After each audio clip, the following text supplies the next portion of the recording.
અમોને આ વયોવૃદ્ધ અવસ્થાએ ભવિષ્યના અમારા આર્થિક પ્રયોજન માટે અને જે સામાજિક ન્યાયના કલ્યાણકારી નિયમ મુજબ પીએફ ભવિષ્ય નિધિ અમારું ભવિષ્ય સારું રહે એટલે મિનિમમ 7,500 પેન્શન પ્લસ ડીએ અને મેડિકલ આની રજૂઆત છેલ્લા 11 વર્ષથી આપણે સરકારને કરતા આવીએ છીએ, પરંતુ સરકાર નિમરી થઈ ગઈ છે, તમારી લાગણી દુભાવી છે.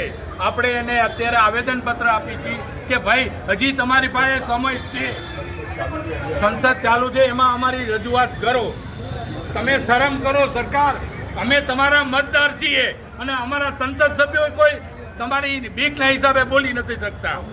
એના ભાગરૂપે આજે પીએફ કમિશનરશ્રીને આપણે આવેદનપત્ર દેવા જઈ રહ્યા છીએ. અમે આશા રાખીએ કે અમારી રજૂઆત છે ઉપલા લેવલે અને સંસદમાં પડઘો પડે એ પ્રમાણે રજૂઆત થાય.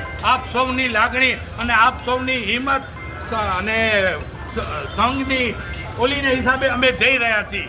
આજે અમે આવેદનપત્ર આપવાના છીએ. પ્રોવિડન્ટ ફંડ કમિશનરશ્રીને અમે કહીએ છીએ કે આપણા શ્રમ મંત્રી મનસુખ માંડવિયા કે જે આના એક રોલ ગ્રુપ છે, ભલે મોદીથી દબાઈ ગયા છે, મોદી આંગળી ઊંચી કરે તો જ આંગળી ઊંચી કરે, પણ છતાં લાગણી આપણી દર્શાવવા માટે આપણે એને આવેદનપત્ર આપીએ છીએ. अल्प पेंशन राशि व मेडिकल सुविधा के अभाव के मरणावस्था अवस्था में जी रहे वह मृत्यु की कगार पर खड़े ईपीएस पेंशनरों को अवलंबित न्याय प्रदान करने का हेतु આપણે આ મુજબનું આવેદનપત્ર આપીએ છીએ.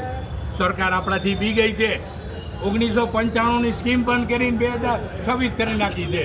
આપને લાભ ન મળે એવા તમામ પ્રકારના એ લોકો પ્રયત્નો કરી રહ્યા છે, આપણે આશ્વાસન આપી રહ્યા, પણ હવે આપણે આશ્વાસન નથી જોતું. અમારે રિયલ 7,500 પ્લસ મેડિકલ અને ડીએ છે. આ આપણા જીવનનું છેલ્લું અંતિમ આવેદન પત્ર છે. હવે પછી સરકારશ્રીને જે તે વિચાર કરવાનો છે. અમે આ છેલ્લું આવેદન પત્ર અમારા જીવનનું છેલ્લું આપી રહ્યા છીએ. ગુજરાતના અમારે કંઈ કહેવાનું રહેતું નથી. 2022 ગુજરાતના 300 થી વધારે વૃદ્ધો આત્મદાહ માટે તૈયાર થઈ ચૂક્યા છે અને નજીકના ભવિષ્યમાં દિલ્હીમાં આવા કાર્યરત થઈ છે.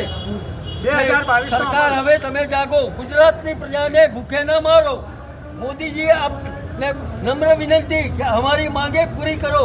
2022 નો મુલબ 2022 પૂરો કરો. માન્ય સુપ્રીમ કોર્ટ કામદાર એકતા જિંદાબાદ. 5 થી 6 જણા જવાના છે.